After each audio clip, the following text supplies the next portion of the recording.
Chapter 1. A New School. Parents and grandparents say that the years you spend at school are the best years of your life. Maybe it's true for some young people, but it wasn't like that for me. Not at the beginning, anyway. My name is Alice May, and I'm 11 years old. I lived with my family in London until my father got a new job in St Ives. We moved to beautiful Cornwall one summer. This is my story. The sun shone over St Ives, a seaside town in Cornwall. It was a busy fishing port. There were small stone houses and white sandy beaches. Lots of families lived there. The town needed a bigger, more important school, so a famous architect designed a secondary school. The school was for children between the ages of 11 and 18. It was called the Fairbrother Academy. The architect was very clever, and he also loved music. Every school needs a concert hall with a stage and lights, he said. The concert hall he created was wonderful. He also built a large gym, art studios, computer rooms, and classrooms that were big and bright. The outside of the school was beautiful. There was a large front door and lions around a fountain.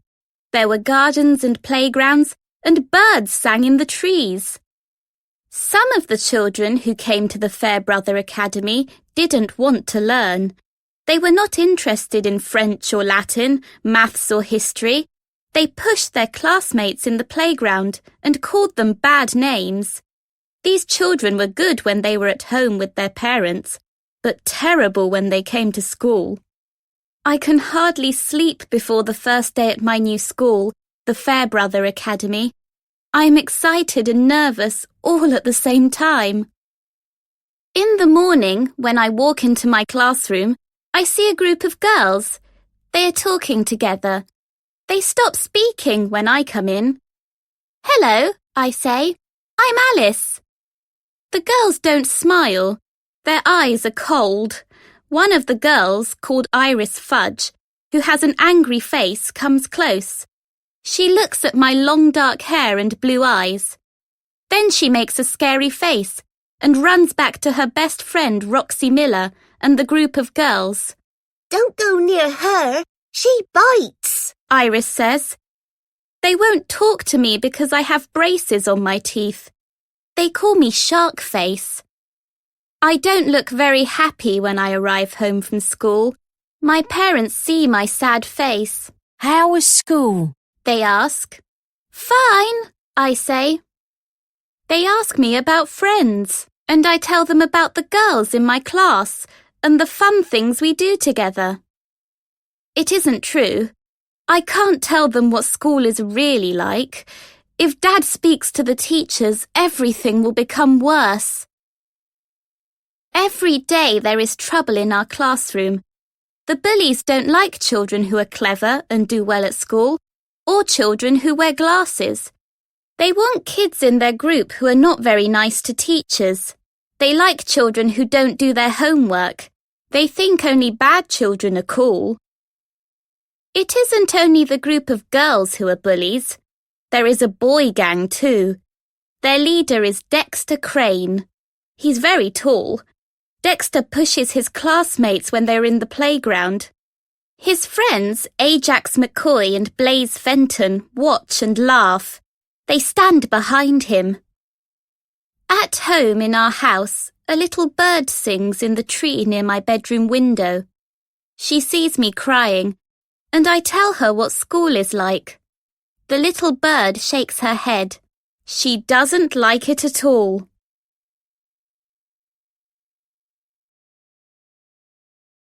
Chapter 2. Isidora Sunshine.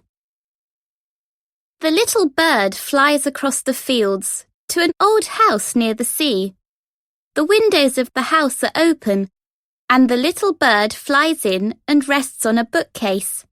It is Miss Sunshine's house. Miss Isidora Sunshine has golden hair and bright green eyes. She is standing in front of a canvas, surrounded by paints and brushes. She is painting a picture of a storm and sailing boats. She has paint on her face and on her clothes, but the painting is wonderful. When Miss Sunshine sees the little bird fly in, she puts her brush on the table. She takes some bread and puts it in a dish. She brings the bird some water. How lovely to see you, says Miss Sunshine. She knows from the way the bird jumps from one foot to the other that she has something important to tell her. Tell me, what's the matter? She says. Miss Sunshine sits on a chair and the little bird sings a sad song of trouble. When she finishes, Miss Sunshine stands up. How sad, she says. You were right to tell me. We can do something to help. Miss Sunshine packs a bag with music books, art brushes, and strange musical instruments. She puts her bag in the car and starts the engine. Hold on tight, she says to the little bird. It will only take 45 minutes to drive to the school. She drives to St. Ives.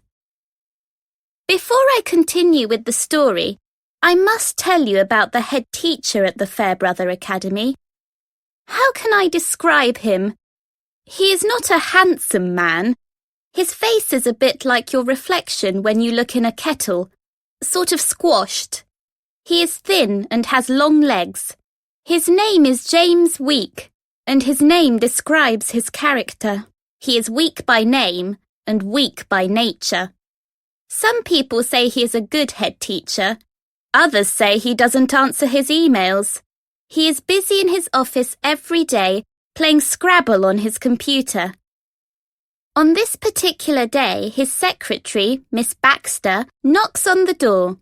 There's a lady to see you. Oh, really? I wasn't expecting anyone. What lady? Says Mr. Weak. Miss Isidora Sunshine. Mr. Weak looks up because the moment he hears the name Sunshine, he begins to feel happy. Send her in, Miss Baxter. Miss Isidora Sunshine is wearing a yellow dress and she smells of sweet flowers. She shakes Mr. Weak's hand and sits down. I am here for the job of music teacher, she says. Mr. Weak is confused. I don't think there is a job as music teacher at the school. Yes, there is, shouts Miss Baxter from her office. You have an email this morning from the old music teacher, she says. She appears with a printed letter. He left yesterday. Mr. Weak looks even more surprised. Well, then yes, there is a job at the school. We are looking for a music teacher. I want good behaviour in the classroom, says Miss Sunshine. Of course, says Mr. Weak. But we are a friendly school, Miss Sunshine. We allow children to call teachers by their first names. Miss Sunshine smiles and shakes her head. I'm sorry, Mr. Weak, but I won't allow that in my classroom. Respect is very important, and I am here as their teacher, not as their best friend. I see, says Mr. Weak. He looks confused. There may be other candidates, he says in a voice weak as water. Mr. Weak, there are no other candidates, and there is no one better than me. Mr. Weak looks at Miss Sunshine. He agrees, but he doesn't say anything. So, Miss Sunshine says, if there are no more questions, I would like a copy of my timetable so that I can start this minute. Chapter 3. A Classroom of Sunshine. No one talks to me at school. I feel alone as I stand at the side of the playground. There are the cool kids, and there are the ones people don't speak to, children who are different. I want to speak to them, but I'm afraid of Iris Fudge and her gang. The teachers know there's trouble in our class, but they don't see children push their classmates or hear the bad names. The bullies are clever. Sometimes we speak to a teacher, One who has an understanding face. Write everything down. The teacher says to us. I will make a report and pass it on to the head teacher. We write a letter, but nothing happens. Things are getting worse. The bullies can contact me in cyberspace at every moment of the day and night. Why can't they leave me alone? And then Miss Sunshine comes into my life. Children stop talking and texting when she walks into the music room in her yellow dress. Her hair is long and golden. She ties it with a silk scarf. She smiles at us and looks at every child. She says, Good morning. Then waits. We look at each other. Why is she waiting? Then we realise and we stand up. Dexter is the last one to stand up. He doesn't look happy.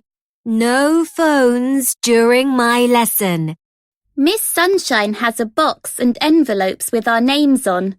We don't want to give her our phones. Dexter and Ajax are angry. When Miss Sunshine walks past us, there is a lovely perfume. It's the smell of grass and sweet summer flowers. She asks us our names and doesn't forget them. When she gives us our homework, we have to say thank you. It's our first music lesson, and Miss Sunshine wants us to speak about music. What music do you like? Roxy stands up. I hate classical music. Hate is a very strong word, Roxy. We don't hate anyone or anything. Why don't you like classical music? There are too many notes, she says, and her friends laugh. I understand your opinion, Roxy. Classical music is difficult. There are a lot of notes.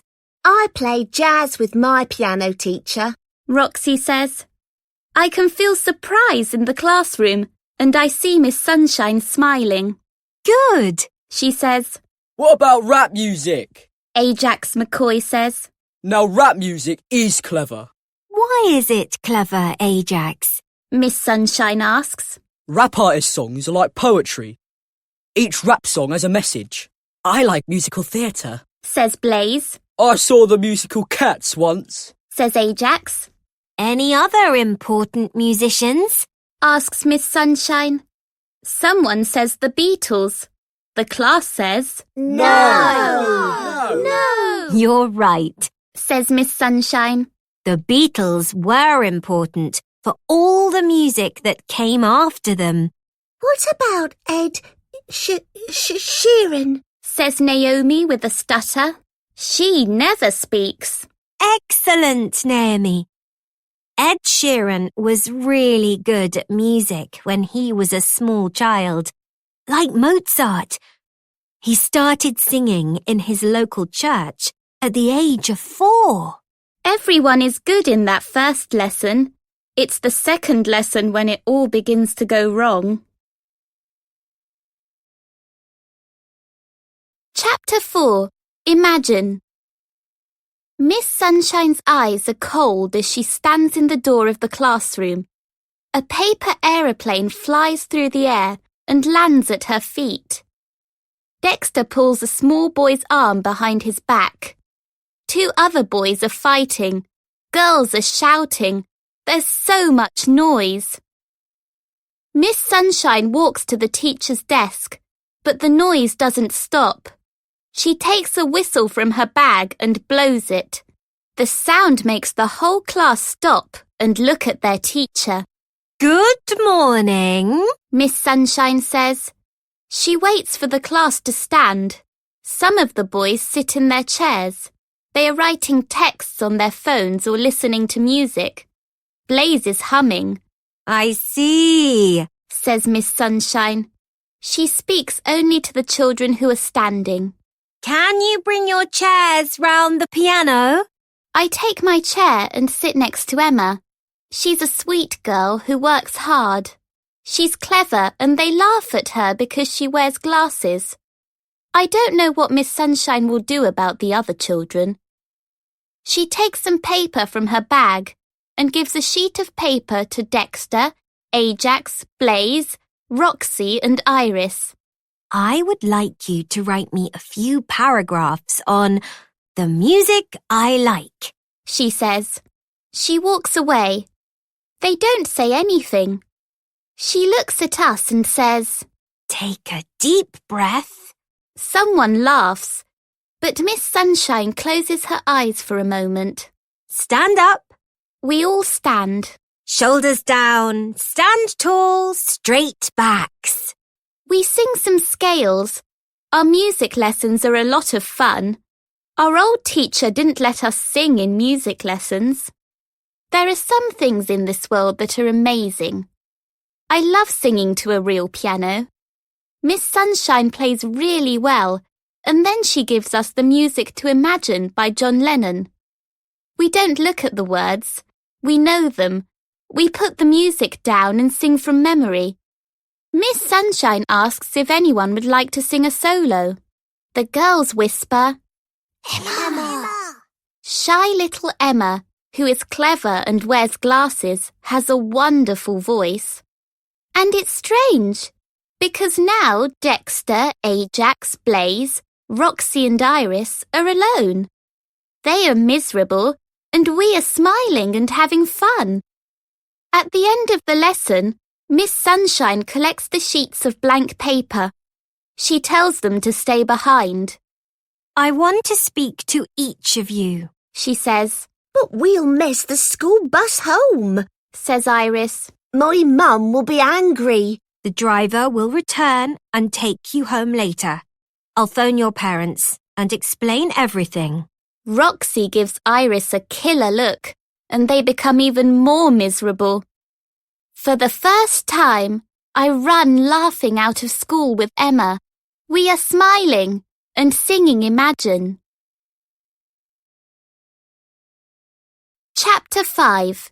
Feeling Good. The next morning we go into the music room. I don't know what Miss Sunshine said to Dexter and the others yesterday, but the mood is better. There is more respect. Roxy and Ajax are sitting quietly. They aren't sending text messages. Blaze isn't humming. Dexter isn't rocking on 2 legs of his chair. I hope we are going to sing round the piano. But Miss Sunshine takes an unusual object from her bag. This is a singing bowl, she says. When I run this wooden stick around the bowl, it makes a sound like a bell. This bowl is very old. Listen carefully until you can't hear the sound anymore. The singing bowl makes a mysterious sound. It sings in my head. About a minute passes. There is complete silence in the classroom. What can you hear? Miss Sunshine whispers. Nothing at all, miss, says Emma. Remember that there is silence in music too, and moments of silence are important in our lives. Sound and music can help, and mindfulness helps your brain to work better. Let's make a brain. What? We look at each other. Put one hand in the air, says Miss Sunshine. Now put your thumb across and curl your fingers over the top. This is the brain. Cool, says Ajax. The mind is complex. It talks. Sometimes there's a lot of stress in our heads. My brain is always talking to me, says Ajax. That's fine. Everyone's brain talks, says Miss Sunshine. We can help our brain relax when we are kind to other people. It makes us feel good. Singing makes me feel good. Can we sing again, miss? Asks Ruby. Of course we can. Bring your chairs closer to the piano. Miss Sunshine gets us to sing some scales. Miss Sunshine asks Roxy to play the piano. Roxy looks shy at first and says she's too embarrassed to play in front of everyone. When Miss Sunshine says that Roxy can play some jazz, she jumps up. Roxy has got great rhythm. She's really good. I didn't know she had this talent. We sing a song my mum likes, You've Got a Friend by Carole King. I like the words of this song, and singing together makes us feel more united as a class. Singing and mindfulness are helping. My brain feels better by the end of class. I'm less stressed and more relaxed. When the bell rings, we skip to our next lesson. Chapter 6. Fire! Dexter and I sit near each other every day on the bus. We get on and off at the same stop, but he doesn't walk with me.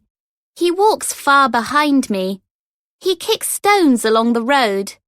I hurry ahead because I want to get home. I know where Dexter lives. I pass his house every day, but this afternoon, as I look across his front garden, I stop. Dexter! I shout. Quick! Hurry! There's a fire! My voice is high. I am afraid. He starts to run. Together we run towards the smoke and flames. Who's in there? I say. Mum and my little sister. She's only 3. I pull my phone out of my pocket and dial 999. I shout fire when they ask me what service I need. I try to breathe slowly and calm myself down. My voice is shaking when I give them the address. Dexter opens the front door and there's lots of black smoke. I'm going in, he says. Wait! I run to an outside tap and hold my scarf under the water. I run back and tie the scarf around Dexter's nose and mouth. I pull my jacket up over my mouth. I'm coming with you. He pushes me back. No, you're not. It's too dangerous. I know where Mum and my sister will be. Then he goes inside, and all I can do is cry and wait. 1 minute, 2 minutes pass. It seems longer. The fire brigade arrives, then 2 ambulances. Dexter appears through the smoke. He is carrying his sister. His hands are burnt, but he wants to go back for his mother. Leave it to us, says a fireman. Firemen pull Dexter away from the burning house. He doesn't want to leave. They lift Dexter and his sister into the ambulance and put on the emergency blue light. That scares me. A fireman appears carrying a woman, and at that moment, there's an explosion. Move away from here! It isn't safe! A fireman says to me. I can smell fire on my clothes and in my hair. There's nothing for me to do. I walk home. Dexter is away from school for 10 days, and when he returns, he has bandages on his hands. Everyone is pleased to see him, especially Miss Sunshine. How is your mother and your little sister? She asks. Dexter smiles. They're doing well. The doctors are great. They are still in hospital, but they will be home soon. So you are living with your grandma? Dexter smiles again. Yeah, she's lovely. We'll be there for a while until the builders repair our house. You were very brave, Dexter, Miss Sunshine says. Dexter looks at his shoes. Not really. I was scared when I went into the house. I couldn't see anything, and it was really hot in there. Do the police know what started the fire? Miss Sunshine asks. They don't know. Dexter looks around the classroom for me. Alice was there. She gave me her scarf to put over my mouth. It's the smoke that kills. You saved my life. Thanks, Alice. And our class cheer, and I'm crying. Dexter is looking down and trying not to cry. I have something for both of you. Miss Sunshine gives Dexter a large package and a smaller one to me. Dexter's is a violin. A really good one. I can see he's pleased. It's awesome, he says. I love it. I don't play the violin anymore. I want you to play it. Miss Sunshine turns to the class. I don't think you know that Dexter is very talented. He plays jazz violin very well. She looks at Dexter. You can't play at the moment. Will you play for us when your hands are better? Dexter smiles. Of course. In my package, there is a ukulele. For the ukulele band we're starting. Miss Sunshine says. It's easy to learn, and I want the band to play in the school musical. A musical? A musical! Everyone says together. We all smile. Chapter 7. Everyone has a talent. My world is different and everything is better. We all talk about the musical. We don't walk to classes, we dance along the corridors.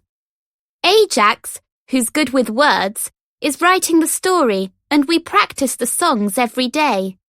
Our voices are better, stronger with Miss Sunshine teaching us. Mr. Week hums when he passes the music room. Everyone has a talent. You just have to find it. Miss Sunshine says during our lesson. She's right. There are so many people in our class who have a special talent. Iris Fudge is a brilliant dancer. We didn't know. I love watching her when she's dancing. She becomes someone else, so beautiful and full of life. She's practicing after school every day with some girls who study ballet. People who are good at art are painting the scenery. And me? I'm singing in the chorus and learning the ukulele in my free time. I follow lessons online and I practice in my bedroom. Dexter is responsible for the orchestra and their rehearsals. He's very musical. He has a great feel for rhythm. And he's changed. He's kind to people and that can make you feel good. And the funny thing is that Dexter is different physically too. His eyes are not small and hard. They are soft. He looks taller, more responsible. He smiles a lot. Dexter is someone I can trust. He's playing the violin again now that his hands are better. The sound he makes is beautiful. When he plays, I feel happy. We travel home together on the bus, and he talks about the music and performers he loves. He wants to go to music college in London when he finishes school. How often do you practice? I ask him. Every day. An hour before school and a couple of hours when I get home. Wow, I say. If I work really hard, I'll pass the audition. And then what? I ask. A career in music, I think. He says. I can play in an orchestra or form my own jazz group. What do you want to do, Alice? I want to be a doctor, I say, in a small voice. We sit in silence for a minute, and I start to panic. I'm expecting him to laugh and return to the old Dexter. But he smiles. You'll do it, Alice. It won't be easy and you'll have to work hard. But I know you'll do it. And I'm not sure why, but I feel strange. Chapter 8. The Talent Scout. There is no bullying anymore, and there is more respect for the teachers. The school magazine is all about the musical, interviews with the cast and with Ajax. The story is about people who are different. We can't all be the same. The message is to be kind to someone every day. Most of all, it is about the power of friendship. Tickets are sold out for all 5 performances, and we are all excited. I'm playing the ukulele in one song, and I'm singing in the chorus. The songs make us happy. We are full of confidence. School has a greater purpose. This is your musical, Miss Sunshine says. Smile and enjoy the evening. We are nervous as we wait. It's 5 minutes before the musical starts, and I look round the curtain at the audience. The concert hall is full. Why have all those parents brought video cameras? The music starts. This is it. We step into another world of lights and costumes, and little shy Emma sings beautifully on stage. It's a new and exciting experience. A live performance is very different. We can hear the audience laugh and clap. It's great to see their reaction. Their eyes are wide, their faces are smiling. They're enjoying every moment. I can see my parents' surprise when the chorus sings. We are fantastic. We sing and dance for 5 nights. On the first night, Mr. Week gives flowers to Miss Sunshine and the other teachers. We have a party. We are happy. One morning, Miss Sunshine comes into the music room. She has something to tell us. She closes her eyes until there's silence, then opens them again. An American talent scout came to one of your performances. She can see we don't understand what a talent scout is. She tries again. A talent scout is someone who recognizes great talent and promotes it. We all say. His name is Addison Bell. He's a friend of mine, and he came to talk to me at the end of the musical. He's American from Los Angeles. He wants to take your musical to Hollywood this summer. Silence. Then there are cheers and laughter and crying. He thinks there's great talent in this show, and he wants American children to hear your message of friendship. Miss Sunshine says. The summer holidays arrive and we fly to Hollywood. Limousines pick us up at the airport. I feel like a celebrity when I walk the red carpet entrance to the Beverly Hills Hotel. It's great! There's a pool surrounded by palm trees in tropical gardens. Dexter is happy because musicians play jazz in the restaurant. There isn't much free time, but when we do have a moment, we watch people and Lamborghinis in the city centre. Rehearsals are going well, and we will perform in a theatre. It's our first night tomorrow, and we are all excited. I don't want this to end. I don't want to come back down to earth. But with Miss Sunshine in our lives, what will happen next? And I suppose you think this is the end of my story, but not quite. Music is a powerful force, and I love Dexter's violin playing. We spend a lot of time together. We watch the sunsets, we laugh and talk. When his hand touches mine and our fingers meet, we don't let go.